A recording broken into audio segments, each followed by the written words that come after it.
Carolina Hurricanes taking on the Nashville Predators in Nash Vegas as the mini holiday break is over for the NHL and they roll forward. It's back-to-backs. In studio with me right now is the in-game host for Carolina Hurricanes broadcasts on the radio network, Dennis Cox. Dennis, the Carolina Hurricanes have been struggling a bit.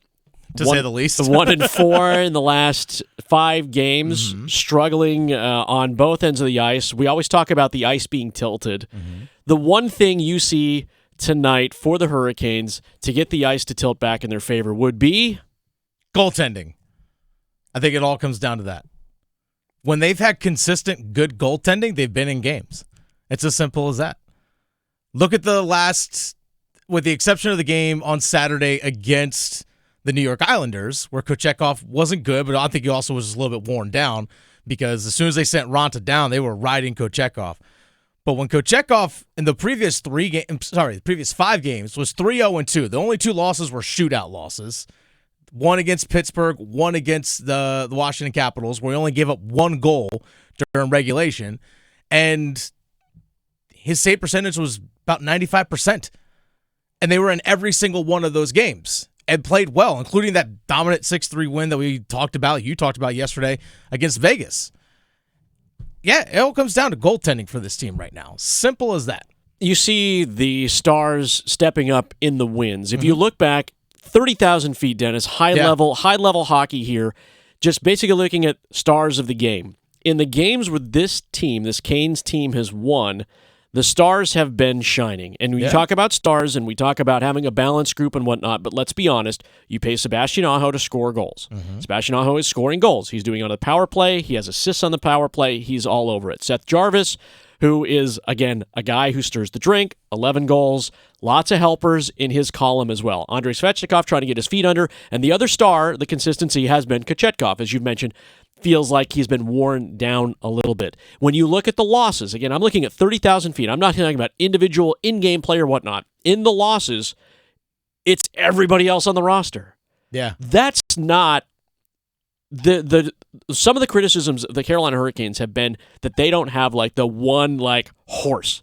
Like the Austin Matthews, the Austin Matthews of the world, the Connor McDavid. I mean, not Connor McDavid, but Leon Draisaitl. You know, I'm looking at those Matthew guys. Matthew Tkachuk, the big guy who the scoring center or the winger who just lights it up because they pick their places. Rod Brind'amour called him out during the Canadian trip. Said, "Hey, our stars aren't doing enough." I think they're doing enough. I mean, call me wrong. Call me wrong. I would say there's some just not of them enough. Are. Okay, some of them are. Okay. Right now, I don't think Jesperi Kotkaniemi ain't doing enough. He's not. You look at back at his last about 19 games, I think he has 2 goals. 3 goals, I think, over during that stretch. You're the number 2 center. You got an 8-year contract extension not that long ago. Where have you? I know he started off this season hot. I mean, blazing hot. Where are you right now? Martin Necas, you're a -12 in terms of plus-minus rating. For those who don't know what plus-minus rating is, it's a stat in hockey, and it's bled over into basketball in the NBA, where if you're on the ice for an even-strength goal or a shorthanded goal, you get a plus. If you're on the ice when the opposing team scores when you're even strength, or if you're on the power play so the other team scores shorthanded against you, you get a minus. He's -12 right now. So some of these guys, and he's getting second-line minutes, and Andrei Svechnikov missed the early part of the season because he's recovering from last year's knee injury, didn't start off well, had the upper body injury, missed a half dozen games, came back, scored a goal against Vegas, a power play goal too, but he still hasn't been there. And those 3 guys are actually skating on a line tonight based off their morning skate. Like 3 guys that are struggling right now. Teuvo Teravainen went cold for a long stretch as well. So yeah, Jarvis, Aho's getting it done, but some of these other guys just aren't. Well, is it part of that, Dennis? Is part of that puck luck? We're here with Dennis Cox, Carolina Hurricanes radio network host. Is part of this just puck luck on this team? Because you look at recent games, and I'm talking about recent games specifically. This team is 17-13-2. If you look at the recent games and the losses, they're all 1-goal losses or overtime or shootout losses. Yeah. If you flip those on their head and you get dubs, you're talking about 21 wins and only single-digit losses to where you're nearly on par to where you were last year. So is part of this just puck luck for these guys that aren't performing, or are they just going cold at the wrong times? I think it's puck luck and maybe in some situations, but when it's consistently happening, now it's what you are. That's the way I view it. If it's always happening to you, it's what you are. It's, for example, you look at athletes that might be getting, they quote the injury prone, right? It's like, well, that was a bad luck injury. He got rolled up on. It's like, well, that stuff still continues to find them. For some reason, this team right now still can't find that way to get that 1-goal win. Or like they lost 2-1 on that road trip to Canada that you mentioned. Lost 2-1 that first game up against Winnipeg. Lost that one 2-1. Lost the shootout. Lost overtime. During the last 15 games, they're 6-5-4. 4 overtime or shootout losses. You flip 2 of those, you're looking at 8 wins in the last 15 games. To me, almost is actually probably the most dangerous place you can be as a team. It's like, we're almost there. It's 1 goal. Almost there. Shootout. Almost there. Almost there. You're afraid to make that big change because you feel like, we're just right there. And you're almost there. Almost is probably the most dangerous place that you can be in sports because if you're bad, you're just bad. You just got to make changes. If you're really good, you keep the engine rolling. But when you're almost there, it's actually probably more of a dangerous spot that you can be. Because you look at those last 15 games that I mentioned where they only have 6 wins. They've scored 47 goals, and they've given up 45. So you're almost there in a lot of games, but yet you're still not winning them.